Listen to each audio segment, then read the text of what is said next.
Hari Om. Let's begin our class with prayer.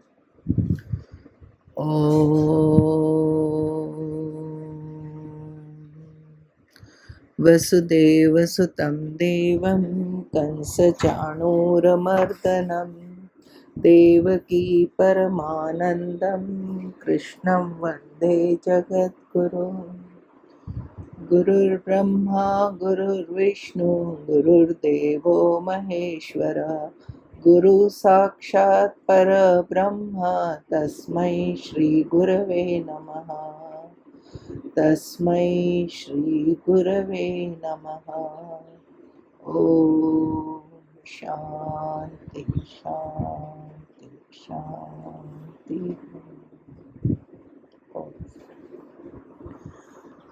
So we are doing second chapter Sankhya Yoga, and in that we were discussing the Sthita Pragya Lakshana,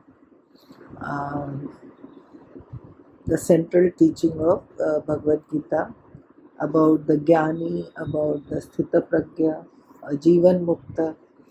तो verse 54 में अर्जुन का प्रश्न था कि स्थित प्रज्ञस्य का भाषा समाधिस्थस्य केशव स्थितधि किं प्रभाषेत किमासीत व्रजेत किम।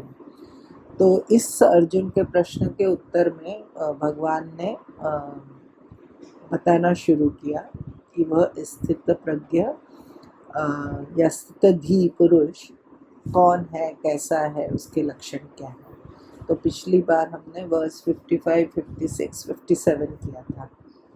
आज हम आगे के वर्स देखेंगे।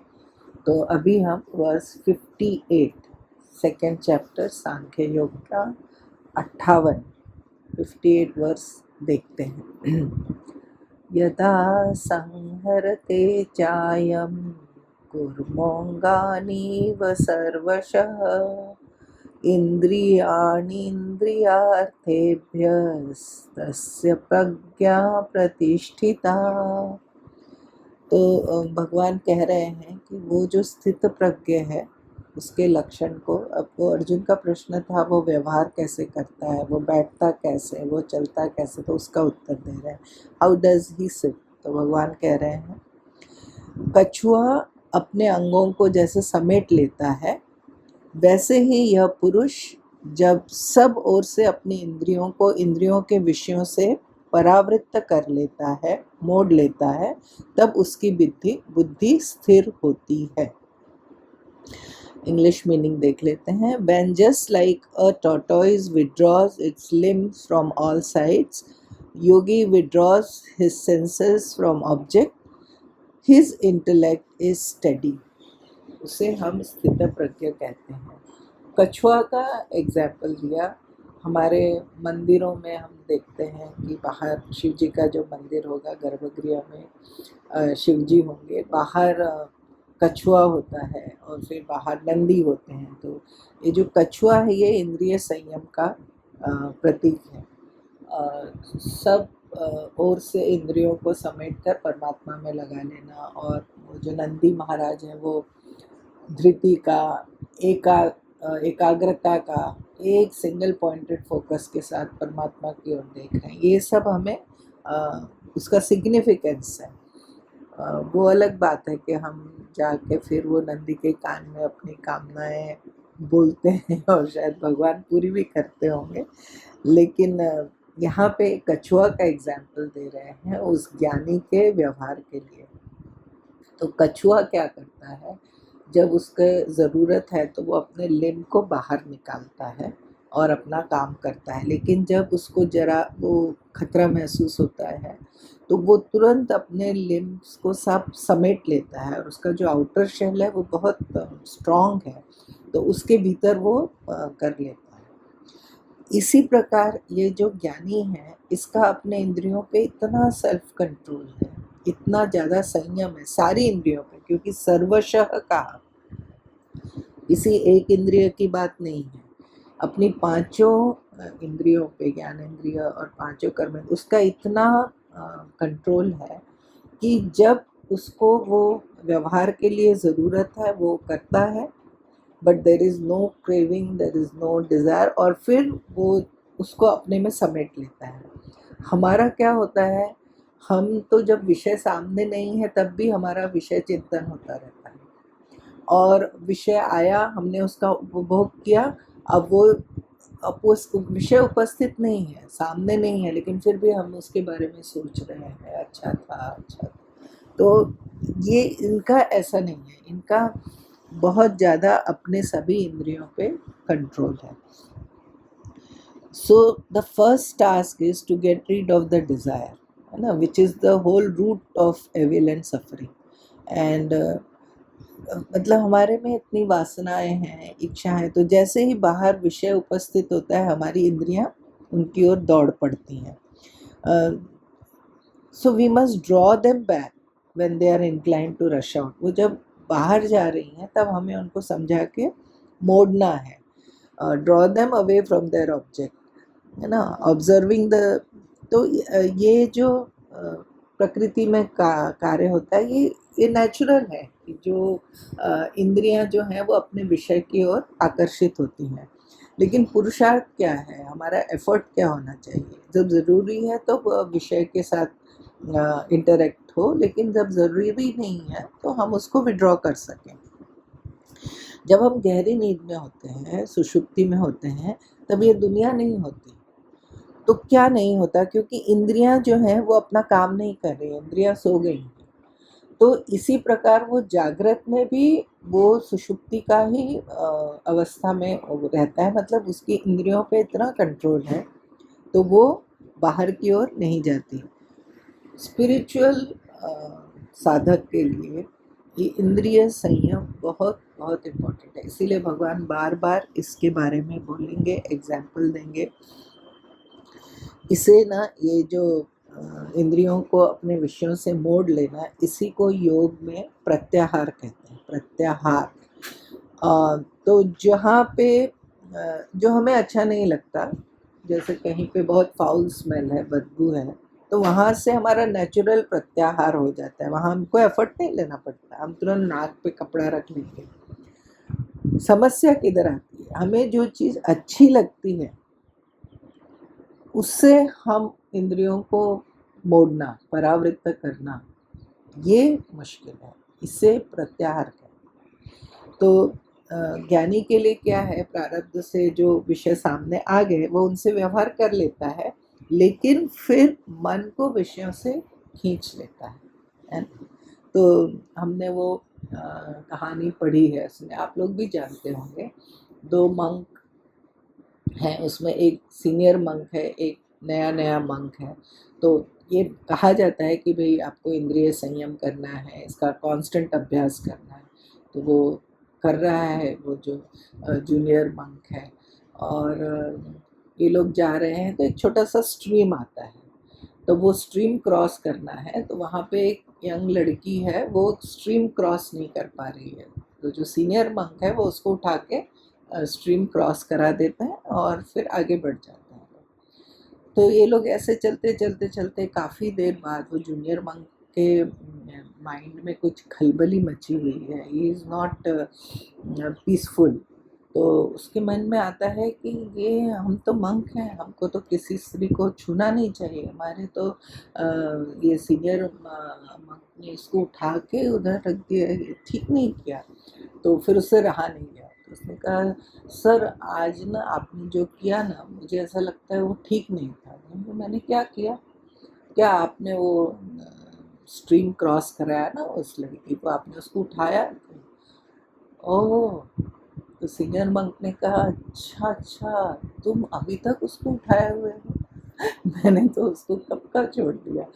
तो ये है ज्ञानी की स्थिति, जो विषय समय समय पे उपस्थित है, जो करणीय है, जो करना है वो किया, और उसके बाद there is no trace of it, उसके बारे में कोई चिंतन नहीं है।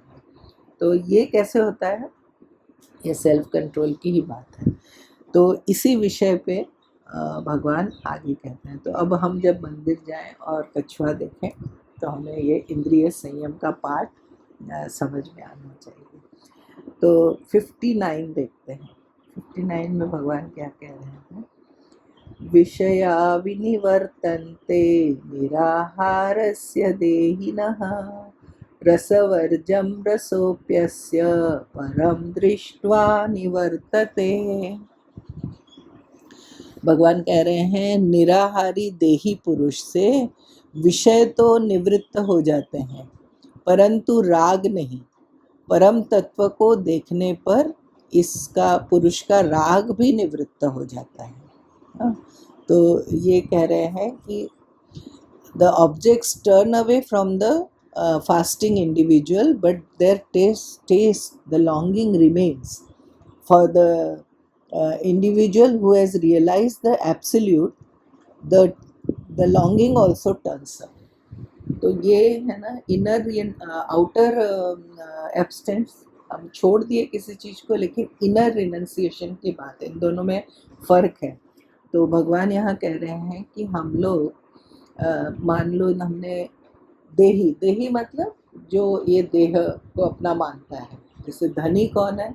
जो धन को अपना मानता है, धनी। देही कौन है? जो देह को अपना मानता है। देही मतलब हम, मैं।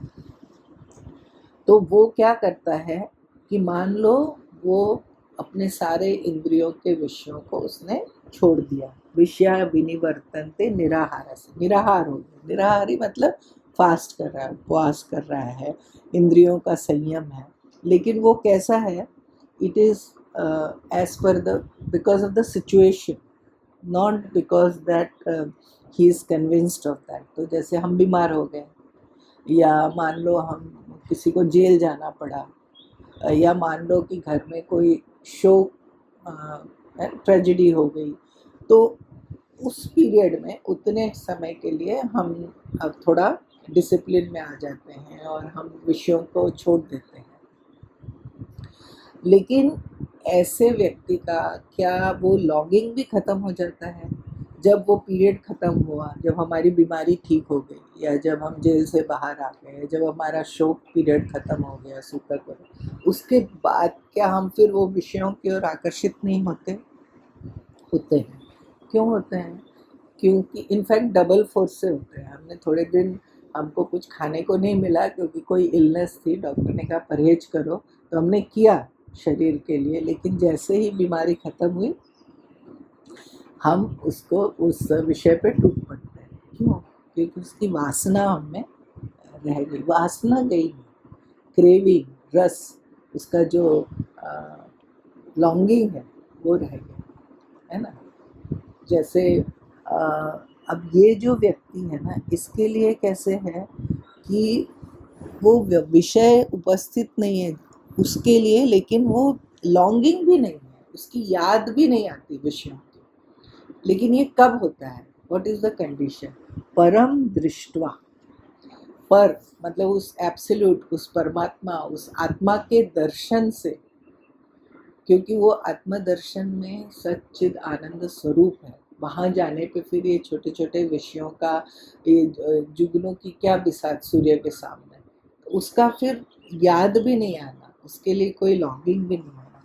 तो ये है ना, हमको समझ में आना चाहिए कि ये जो वासना है, इसको डिस्ट्रॉय करने के लिए ये परम दृष्टा, सेल्फ नॉलेज, आत्मदर्शन, परमात्मा का दर्शन ये ज़रूरी है। नहीं तो वो रह जाता है बीज रूप में, और फिर वो नए नए विषय की हमको कामना होती रहती है। तो इसीलिए खाली इंद्रिय संयम ही सफिशिएंट नहीं है। इंद्रिय संयम के साथ साथ ये जो आत्मविचार है और ये जो परमात्मा का से युक्त होने की बात है वो इम्पोर्टेंट है। नहीं तो ये क्रेविंग ख़त्म नहीं होगी। जो रस है ना, रसवर्जन, उसका जो लॉन्गिंग वो रह जाता है। तो ये है difference between outer abstention and the inner renunciation. एक का है भीतर से ही उससे वैराग्य है, और एक का परिस्थितिवश वैराग्य हुआ, जैसे हम स्मशान वैराग्य भी कहते हैं। तो we may reject the object, but the desire for them may remain. So even the desire is lost when the supreme is seen. Kalidas का एक स्टेटमेंट है कि they whose minds are not disturbed when the source of disturbance are present, they are truly brave. धीर पुरुष वो है. So the control should be on both body and the mind. We must be liberated from this tyranny of desires also. आचार्य शंकर कहते हैं कि वो फूल है, बेवकूफ़ है, मिथ्याचारी है, who practices severe austerities but whose mind is not free of desire. दोनों होना ज़रूरी है. तो यहाँ भी आहार निराहारी कहा ना, तो आहार मतलब खाली जो मुंह से खाते हैं वो नहीं, जो हम सेंस ऑर्गन से लेते हैं वो सब आहार है, खाली फूड की बात नहीं हो रही है. तो वो सारा आहार हमारा, उसके प्रति हम जागरूक रहें. और क्या ये सप्रेशन की बात हो रही है क्या? नहीं, यहाँ सप्रेशन इसलिए नहीं है क्योंकि हमने अपने मन को परमात्मा में लगाया ना. तो परमात्मा तो आनंद का समुद्र है. तो जब वहाँ मन को लगाते हैं तो हम एक आनंद के सोर्स से जुड़ जाते हैं. तो ये कोई सप्रेशन जैसा या डिनायल ऐसा नहीं होता. हम किसी हायर आइडियल के लिए, हायर गोल के लिए जब जीते हैं तो फिर ये छोटे छोटे छोटे छोटे विषयों का आनंद हमें तुच्छ लगता है. तो ये भगवान बता रहे हैं कि परम दृष्टवा, उसका जब एब्सोल्यूट परमात्मा का जब दर्शन होता है तो ये वासनाएं भी गायब हो जाती है, उसका जो रस है वो भी खत्म हो जाता है. तो वो आगे कह रहे हैं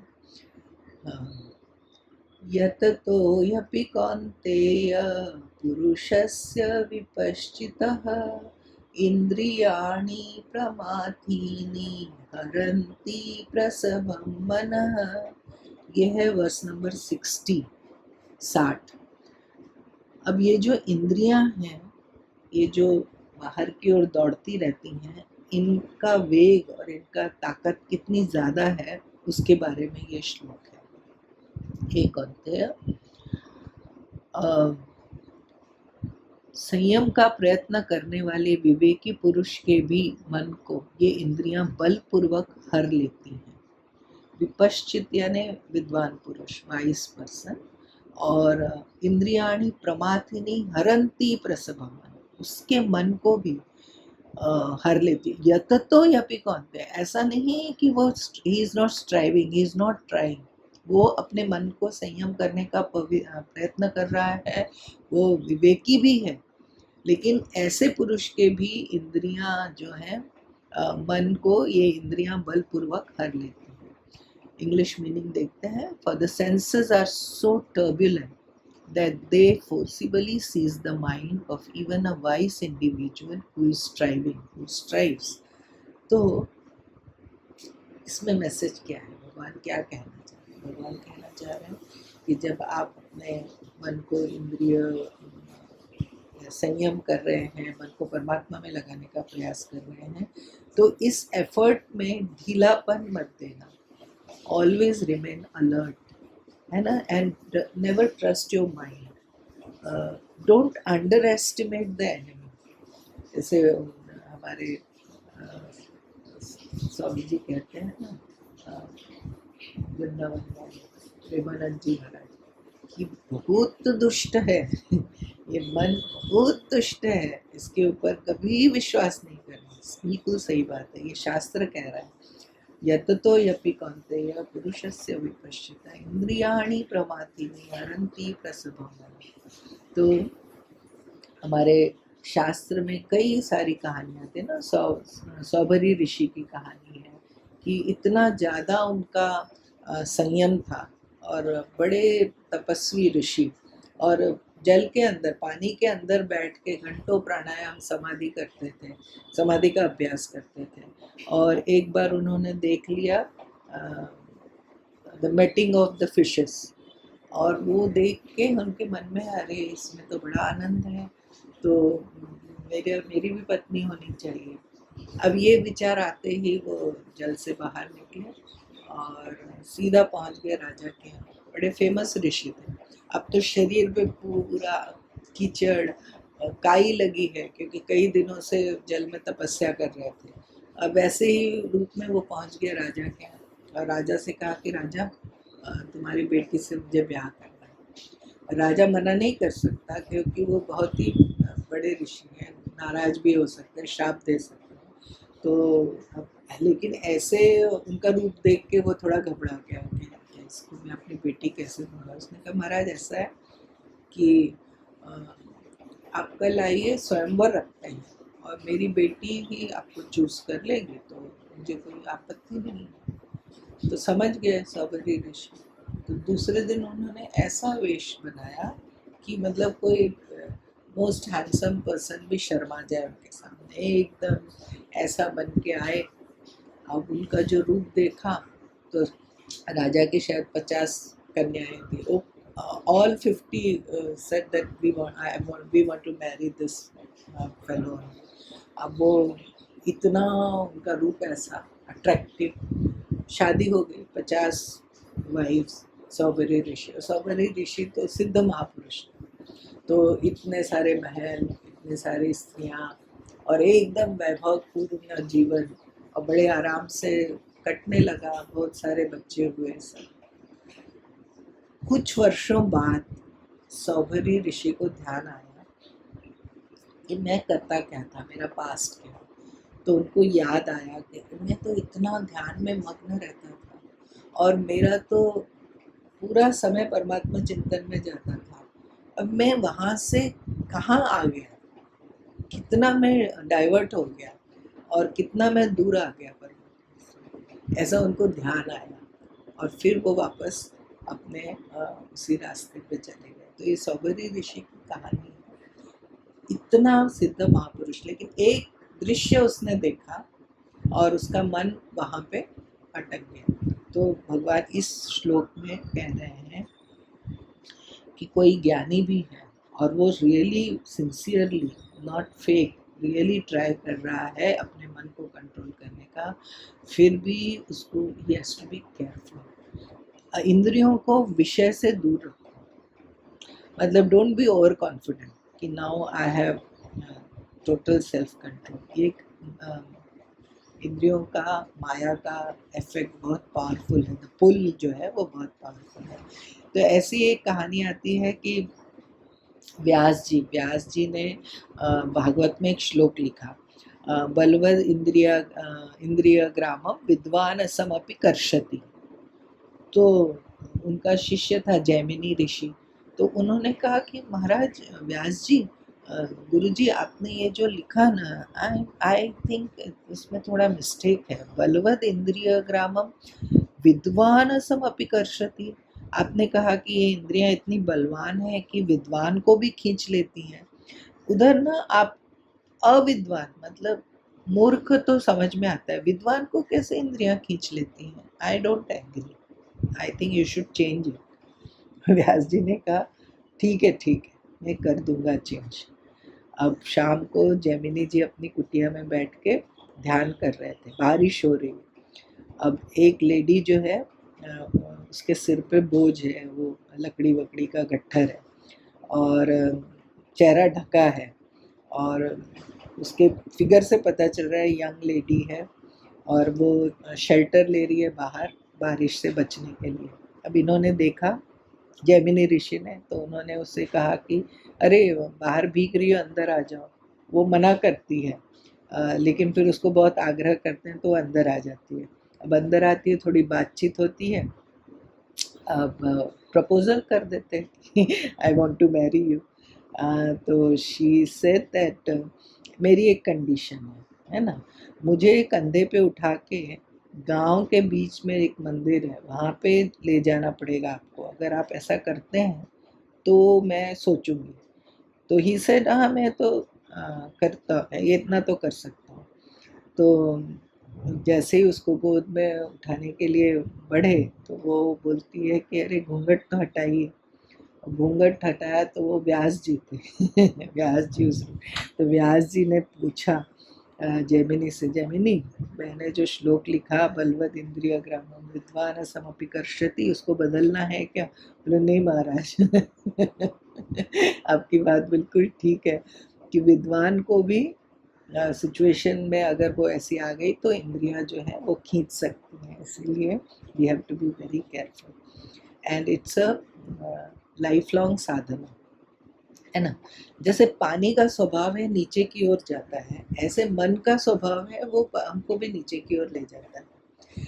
लेकिन आपने देखा कि जो सूर्य का प्रकाश है उसके पास एबिलिटी है, वो पानी को ऊपर उठा सकता है, बादल बनते हैं पानी से।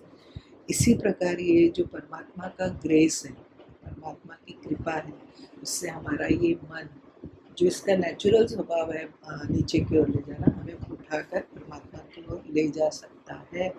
तो हमें समर्पण के साथ और निष्ठा के साथ ये साधना लगातार जारी रखनी है टिल इस शरीर में प्राण है तब तक।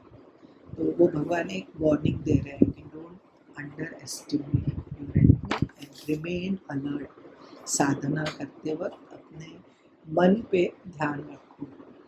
और फिर एक और श्लोक ले लेते हैं, वर्स 61। तानि सर्वाणि संयम्य युक्त आसीत मत्परः वशे हि यस्य इन्द्रियाणि तस्य प्रज्ञा प्रतिष्ठिता। भगवान कह रहे हैं उन सब इंद्रियों को संयमित कर युक्त और मत्पर हो। जिस पुरुष की इंद्रियां वश में होती हैं उसकी प्रज्ञा प्रतिष्ठित होती है। Having brought all senses under control, he should remain firm in yoga, intent on me, for he whose senses are under control, his intelligence is firmly set. इसकी वो है स्थित प्रज्ञ जिसकी इंद्रियों पे पूरा कंट्रोल है और जो युक्त है और जो मतपर है। ये सब बहुत इम्पोर्टेंट वर्ड्स हैं, युक्त, मतपर। हाँ, सो ये जो सेल्फ डिसिप्लिन है ना, it is not a matter of intelligence, it is a matter of will and emotion. Self discipline is easy when there is vision of the highest. जब हमने परमात्मा को लक्ष्य रखा तब ये आसान हो जाएगा मन को कंट्रोल करना। और दिल में ये बात उतरनी चाहिए, इसे कह रहे हैं it's a matter of will and emotion. खाली इंटेलेक्चुअल कन्विक्शन से काम नहीं चलेगा, अगर दिल ने नहीं माना तो ये इंद्रियां हमारे कंट्रोल में होंगी नहीं। Giving up the whole self to the divine, the liberator within us, जो हमारे भीतर ही परमात्मा है उसके प्रति समर्पित हो जाना, मत्पर। The mind totally absorbed in him, and युक्त मतलब हमेशा इंटीग्रेटेड, उनके साथ युक्त होना। तो हमारा जो रिफ्यूज है, हमारा जो आश्रय हो वो परमात्मा हो, और हमारा चिंतन जो है वो परमात्मा का हो। हमारा जो हम कहते हैं शिवोहम शिवोहम, इस बात पे भरोसा हो, दिल का ये निश्चय हो। एंड या त्वमेव माता च पिता त्वमेव, है ना। लेकिन हम इस बात को कितनी निष्ठा से स्वीकार करते हैं, मत पर हो जाना। तो परमात्मा का नाम, रूप, चरित्र, गुण, इसका बार बार विचार हो, है ना। एंड वो तो नेवर एंडिंग है, हरि अनंत, हरि कथा अनंत। ऐसा नहीं है कि वो चुप गया, वो खत्म हो गया, नहीं, इट इज देयर। तो हमेशा परमात्मा से जुड़े रहना, और सारी इंद्रियों पे जिसका संयम है वो है स्थित प्रज्ञा, तस्य प्रज्ञा प्रतिष्ठित। ये भगवान ने आज बताया। तो इंद्रिय संयम का ही आज हमने डिस्कस किया। और वो इंद्रिय संयम में खाली बाहरी इंद्रिय संयम नहीं, मन का भी संयम।